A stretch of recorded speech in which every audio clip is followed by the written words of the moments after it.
Hey guys, welcome, and thanks for tuning in to the very first episode of Tales from the Dark Roast. This is a podcast that's going to give friends and family members a chance to tell their spooky and paranormal stories in a comfortable environment with lots of coffee for everyone involved. I am your host, Mortimer James, and I am here to share the personal stories of my friends and family that I've never had. My whole life, I've been really interested in the spooky, paranormal, and all the creepy things that go bump in the night. And despite my best efforts, I've never been able to have my own personal experience, whether that be with ghosts or cryptids like Bigfoot or even UFOs.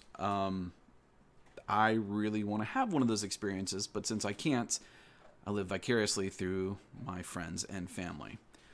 So what we're going to do is I will bring on a friend or family member that I know personally, and we're going to get their story. And this will give you guys a chance to hear some firsthand accounts from people who may not be famous and or wanting to get famous because they don't want their names put out there. So we'll use some pseudonyms for some people, and we'll use real names for other people, and we're just going to go with that. So for our very first episode, though, we have a former coworker of mine and a good friend, Drusilla. And she's had some pretty crazy experiences that, well, I'm just excited to hear more about. So, Drusilla, welcome. Thank you for having me. Now, how long have you been having personal experiences? Goodness. Probably since I was, I don't know if I have like an age range, but a very young child. And do you still have experiences occasionally, or as you get older, they've faded away? They've definitely faded away, but I also don't put myself in situations to allow things like that to occur. Right. So don't let it into your life, won't come into your life, that sort of thing. Yep. Okay. The one thing that I'm really interested in hearing about is the Haints, which is the one story that you've told me so far that really just instantly creeped me out. Yeah. They're not always positive. Not always positive. No. Okay. Well, give me, like, I guess tell me the background of the Haints and how they apply to, like, your life and where you first learned about them. So ever since I was younger, my dad's side of the family has always talked about Haints and Haint glass, and there's particular things that can keep them away or bring them to you, and they were described as good and evil. No gray area. It's very black and white. Good ones have round ears. Evil ones have pointy ears, but they're always short, round, and like a bluish hue, but they're see-through. The Haints themselves are see-through. Yeah. Are they like, so we're talking like almost like classic goblin kind of thing, like short and that kind of round, or? I guess the two that I've seen were different shapes, but yeah, you could absolutely like manifest that like image in your head as like a goblin. Okay. And when you say good and bad, no gray, what specifically? Like, do the good ones bring good tidings? Do the bad ones break or hurt things?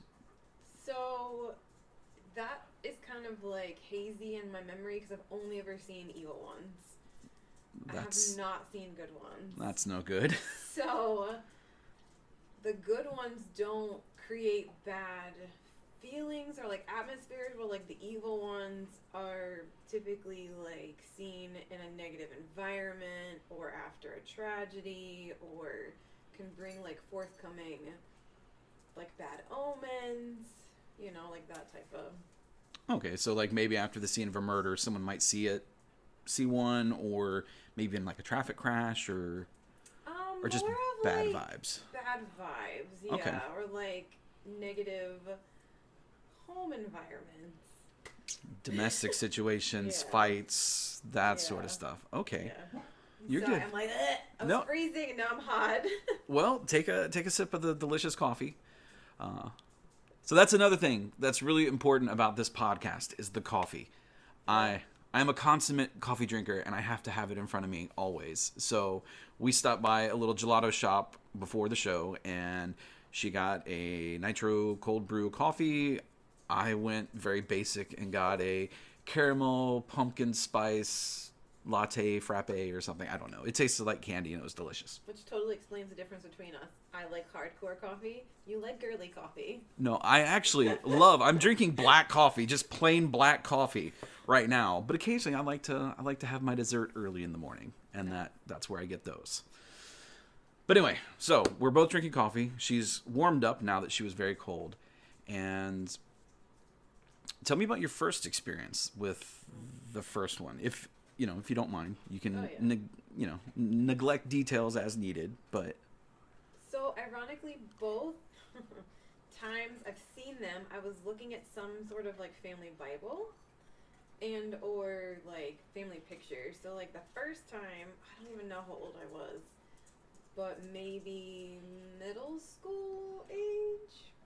Okay. And I was in the living room of my parents' house that they still live in, and we were looking at like old family pictures, and I'm talking like old family pictures. My mom and I were in the house by herself. She doesn't believe, she's not a believer, none of that. And the way the house is set up, you walk into the living room, and to the right there's a very tiny hallway. I'm talking like maybe 2 by 2 feet hallway, and then there's the bedrooms. My parents' bedroom was in the front of the house, and then mine was right next to it. So my mom was making macaroni and cheese, and she got up and walked into the kitchen, and I heard something whisper my name. And if you know anything about paranormal or that, you don't ever answer when something calls your name unless you know what it is. So I look over to my right, and I get this, I don't even know how to describe this feeling, but it was just like terror and fear and just negative energy. And there was a Haint walking into my parents' bedroom, and their bedroom door was like closed but not like shut, so the locking mechanism, and the door wasn't there. And the door pushed open 4 inches, and I screamed. And by the way, it was just my mom and I in the house. The air didn't kick on. It wasn't something like that. I know what I saw.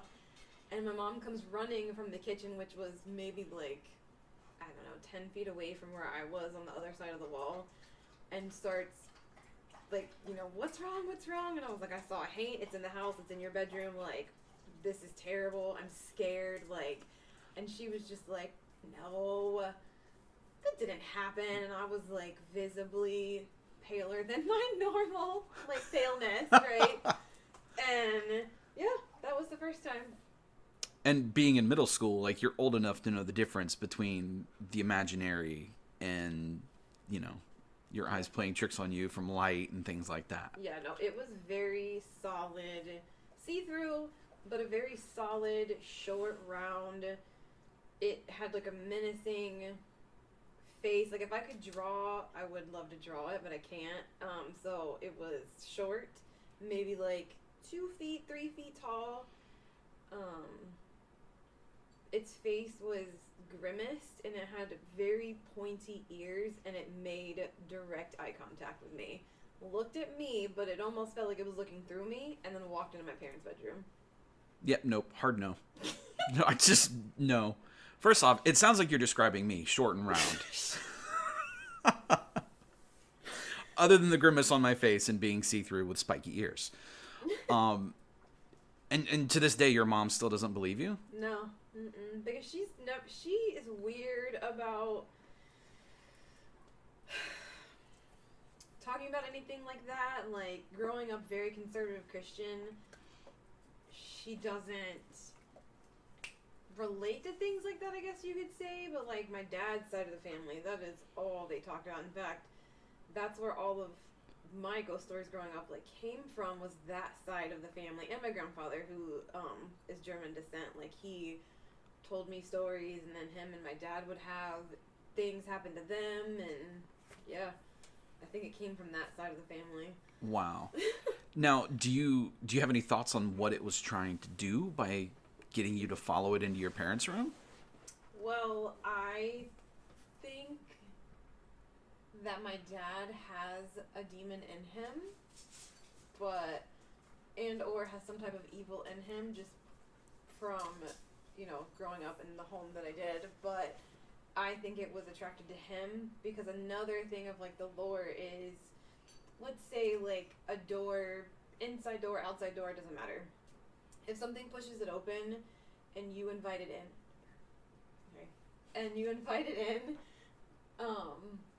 you're allowing that spirit or whatever concept to come in. Like, you now have an open door. Where they push it open to hope for the invitation, but you have every right to say no. That is your boundary, that is your house, you can say no. He always would welcome them in. Like, our back door that faced the backyard would constantly, no wind, push open. Like, you could see something, let me rephrase that. You can see the door moving toward the inside of the house where the door swung open. And he would always sit there and be like, yeah, come on in. Like, no hesitation, regardless if he could tell good, bad. He just said, matter. Bring it on. Yep. Wow. Yeah. And, it's funny because there are a lot of legends, a lot of superstitions, a lot of just folklore about the sanctity of the home and the boundaries of the hearth, however you want to say it, where there's a certain magic, a certain power in that unless you invite them in, they can't cross that threshold. Yep. And he constantly allowed it to cross. Wow. So seeing one like that where it's already in your home, it could have been invited, or maybe the threshold even was so low that it could just waltz right in. Yeah, absolutely. Wow. And I always, I grew up in a not so pleasant environment, we'll just leave it at that, but, I'm very empathetic to, my surroundings. I can feel people's emotions. However, I've learned since going to therapy that's a trauma response. However, there are real empaths out there, and that in that moment, when I tell you, it literally felt like I was looking at pure evil. And I'm talking not like your definition of oh, the devil is evil. I'm talking actual just darkness in this creature. Like the actual almost like a manifestation or a concept of evil. The bad. There's always good and there's always bad. Wow. I felt it in my chest. And I can still remember it now, you know what I mean? I'm much older now. And it's still just the power of that memory. Yeah. And those are the ones that stick with you the most. Those strong, powerful emotions that elicit an emotional response as well. Yeah. That's crazy. Now, let's move on to the second occurrence. Because if that one, it said your name, what happened with the second one? How did that happen? So I definitely know it was in middle school because my middle school best friend and I had found her family's family Bible, meaning the family tree, old family pictures, that type of family Bible. Notes in the liners, the whole handwritten by grandma. Not a King James Bible, but an actual family, right? So we were looking at it, and we were at her house. We were the only two in the house, and I don't know why we were looking at it or for whatever reason, but her home, so her bedroom bordered her parents' bedroom by just a wall. And again, just because of where we grew up, the homes were just, the hallways weren't hallways. It was just a 2x2 area. So we were looking at the family Bible, and her bedroom door was open, her parents' bedroom door was open, so you could see the doors, right? And she was going over something, and she kind of mentioned how her family had witches, and of course I was like, yeah, right, you're just trying to pull my strings, haha, I don't believe you. Well then, I don't know, let's say a few minutes pass, maybe a few seconds, I don't know, that was a long time ago, and I see another Haint, and it's another evil one. This one was different though. Its face wasn't as contorted as the other one, but it still had pointy ears, and from what I was told as a child, pointy ears mean that it's evil, and I didn't get a good feeling from it. It, again, made direct eye contact with me and walked into my friend's parents' bedroom, and I jumped into her lap and was just so utterly terrified. And she thought I was playing a prank on her, And it definitely wasn't. Like, it was 100%, like, I saw it. It looked at me and walked into her parents' bedroom. Now that's weird that it both times went into a parent's bedroom. So I know you think that a lot of it has to do, at least with your first encounter, with your father and them inviting him into the home. Now, with her saying that her family had like a history of witches, do you think that might have been a possibility as to why it went there as well? I think so, because they were into, well, like, you know, nowadays holistic stuff is cool, but like back then that was like frowned upon, and her mom, I wouldn't say so much her dad, but like her mom had a very open concept thought process about things like that. So it is possible, but I also feel like I've been protected because I've never been affected by one. You know what I mean? Like, I feel like I had guardian angels or some type of guardian that wouldn't allow it near me, but it made sure that I knew it was there. Right. One by calling your name and then making eye contact. Both times. Direct eye contact. Now, and you said this one, other than the face, it looked very similar to the first. Yeah, but it was shorter. Okay. And because I know there's another concept with Haints, because I did a little research on this, is the Haint blue. Yeah. Were they both blue? Wow. They're like so like, think of like, okay, so like in kindergarten, you know how you're like taught to like draw clouds, and I know they're white, but like white crayons don't color on white paper, so you were given like blue. So it's like a sky cloud. It's not like baby blue, but it's almost like sky blue when the sky is that like really pretty light sheen of blue. Like that's what it looks like. But also, like, the outline was a darker blue than the inside of its body. I guess that's the best way I could describe it. Okay. So, and for people who want to look that up, there's actually a color called Haint blue, which goes back to the Deep South and slavery and plantations, where specifically this one group of African slaves, let me look at my notes here, the Gula Geechee, and I'm probably saying that wrong, and if I am, I apologize, but they brought over a lot of their beliefs when they were taken as slaves, and one of them is the Haint. And they would use the indigo from the fields that they were maintaining and then other things to make this very specific color of blue. And they would actually paint the ceilings of like outside porches and stuff. And I guess a lot of the reason behind it would be that they were hoping that the Haints would see that color and think it was the sky and then depart, or that it was water, because in a lot of folklore, spirits aren't able to cross over water. But it is an actual color of blue. You see it a lot in porches, especially here in the Deep South, Louisiana, around New Orleans. It's a really cool color. I suggest you do a Google search on it. Now, the other thing I was interested in that you had mentioned, and you felt like this might be specific to your family, you said Haint glass? Yeah. So explain that to me. So, I don't know if it was just my grandfather pulling my leg or like what it was, but like they would go hunting a lot in Ocala, and they had a hunting cabin. Sounds so southern saying hunting that way. And they said that there was like a Haint hill. I couldn't tell you what that is now. Again, that was like years ago when they would tell that story. But they would always like say, yeah, you would have to get Haint glass from there because that's what protected you from them, but also you could see them in the Haint glass. Like, you could see their reflection if you were holding it, if it was on a window, on the outside, like, whatever. And it was a sheen, like that blue color. Like, the glass specifically was to match that color, and I don't know if that, like, is how you could see it and then, like, protect yourself from it, but, yeah. So I'm really actually intrigued by this. So it acted as like a talisman of protection if you had it, but then it would also let them be visible in it. Yeah. Like, so like it was like their reflection in the glass, or did like you hold it, like you could hold it up to your eye and like use it to like, I don't know, like goggles or something to find them. It was described to me like whatever, like it could be like a piece of broken glass, but it was specific like Haint glass. And, like, but you could make a window out of it, or whatever. Like, I guess you could hold it up to your eye, but it wouldn't be like glasses. It was just, like, a piece of glass generalized, and you could see the Haint in it. Or So- see if there was a Haint there. Gotcha. So almost like something from one of the latter Harry Potter movies where he could see the Albus's brother in that. Yeah.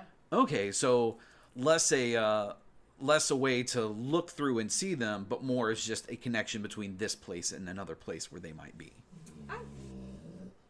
So that was my dog, by the way, not a Haint. We're good here. I guess so, yeah, but I mean, like, it was more of, like, you put it up to make sure that there weren't any Haints standing around, like, on your porch, you know what I mean? Again, to, like, try and get into your home or wherever you want to protect yourself. That's crazy. Did they ever bring any of this home? Because I know you mentioned it, but did you actually ever, like, hold or see a piece? I mean, yeah, I'm kind of skeptical on that. Okay. Right. So you think this may have been a little But- bit of him messing with you? But yes, I have seen, like, from what they've told me, yeah, that's a piece of Haint glass. And I'm like, oh, okay, you know, but I was a child, so how do you not believe? Right. You know, so. The older people are saying this, and okay. Now, so a fun thing about the Haint, when I first started looking this up, I spelled it wrong. I spelled it H-A-N-T because I'm a terrible speller, which led me to something that's actually out of like British lore, where they have the same sort of thing where they have these ghosts, spirits, whatever. Some of them are good and some of them are bad. And when I first brought that up to you, you said that made a lot of sense because your family is British. Mm-hmm. But the way that I started looking it up and I found it spelled was a different way, which was H-A-I-N-T, which is where we get it from the South, specifically like the South Carolina area, from the Gullah Geechee. Do you think it could be a little bit of both? Like, do you think these things might be the same, or do you think they might be something completely different that just happen to coincide, good and bad? Both are described as almost goblin-like. I mean, it's very possible that it could be similarly related. You know what I mean? Like, realistically, most of the lore is related. You know, like people that in the early days, you know what I mean, like saw dragons and stuff on one side of the world, and then on the other side of the world where they would have had absolutely no connection, saw the same thing, you know what I mean? So, like, Yeah. How do you say that people didn't bring their heritage over, you know what I mean, like, from Europe to the Americas, you know? Right. My grandmother grew up in Arkansas, but is from South Carolina, so... So we're going to definitely put yours in the H-A-N-T section for the Haints from the Gullah Geechee. But it is interesting, though, that within your family, they kind of both coincide and connect.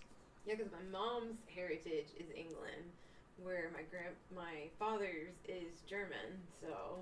I mean, that's still across the pond. There's a lot of Yeah. back and forth between those two countries. Yeah. That is ridiculous. That is really cool.